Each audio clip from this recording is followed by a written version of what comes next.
நலன் குமாரசாமி டைரக்ஷனில் வா வாத்தியார் படத்தோட ரிவ்யூ தான் இன்றைக்கி பார்க்க போகிறோம். வா வாத்தியார் இந்த படத்தோட ஒன்லைன் ஸ்டோரி என்ன அப்படின்னா, இந்த காலத்து இளைஞன் உடம்புல எம்ஜிஆரோட ஆத்மா வந்துச்சுன்னா என்ன நடக்கும் அப்படின்றது ஒரு கற்பனை கதையாக தான் இதில் இருக்குது. கற்பனையாக அவங்க எடுத்து வச்சிருக்கிற விஷயம் ரொம்ப நல்லா இருக்குது. ஆனால் ஸ்க்ரீன் பிளேயில் எங்கேயோ கோட்டை விட்டுட்டாங்க அப்படின்னு தான் சொல்லணும். முதல்ல எம்ஜிஆரை பற்றி படம் எடுக்கிறதுக்கு முன்னாடி எம்ஜிஆரை பற்றின கிளியர் ஸ்டடி பண்ணாங்கன்னா கொஞ்சம் நல்லா இருந்திருக்கும். எனக்கு ஒரு 5 வயசு இருக்கும், நல்லா ஞாபகம் இருக்குது. சென்னையில் ஜாம்பஜார் மார்க்கெட்டு, சிந்தாதிரி மார்க்கெட்டு, அந்த மார்க்கெட்லாம் போனீங்கன்னா, எம்ஜிஆரோட பேரு நெஞ்சில பச்சை குத்தி வச்சிருப்பாங்க. எம்ஜிஆரோட பேரு, எம்ஜிஆரோட உருவப்படம். அந்த அளவுக்கு எம்ஜிஆரோட தீவிர பக்தர்களா நெறைய பேர் இருந்தாங்க.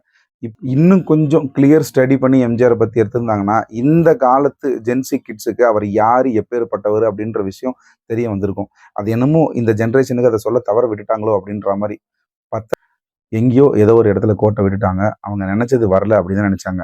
பிரியாணி செய்ய போய் புளிசோறு செஞ்ச மாதிரி ஆகிப்போச்சு அப்படின்னு. ஒரு லெஜெண்டை பற்றி நம்ம படம் எடுக்கிறோம், ஒரு லெஜெண்டை இப்போ ஒரு படத்தில் நம்ம யூஸ் பண்ணுறோம் அப்படின்னா இந்த காலத்து ஜென்ரேஷன் அவங்கள பற்றி முழுமையாக தெரிஞ்சுக்கிற அளவுக்கு ரொம்ப ஆழமாக அவரை பற்றி எடுத்தால் தான் தெரியும். இந்த மாதிரி படத்தோட பேரை மட்டும் வச்சுக்கிட்டு மேலோட்டமாக எடுத்தோம்னா அவர் எப்பேற்பட்டவர் அப்படின்றத முழுசாக அவங்களுக்கு காமிக்கலன்னு வச்சுக்கோங்களேன், அதோட இம்பேக்ட் இருக்காது. இந்த படம் எனக்கு என்னமோ அந்த மாதிரி தான் இருந்த மாதிரி தோணுது. சுமாரான படம் தான். நிறைய விஷயங்கள் இந்த படத்துல லாஜிக் இல்ல, ஒத்தும் போல. மறுபடியும் இன்னொரு படத்தோட நம்ம ரிவ்யூ பண்ணலாம். மறக்காம நம்ம சேனலை சப்ஸ்கிரைப் பண்ணிக்கோங்க.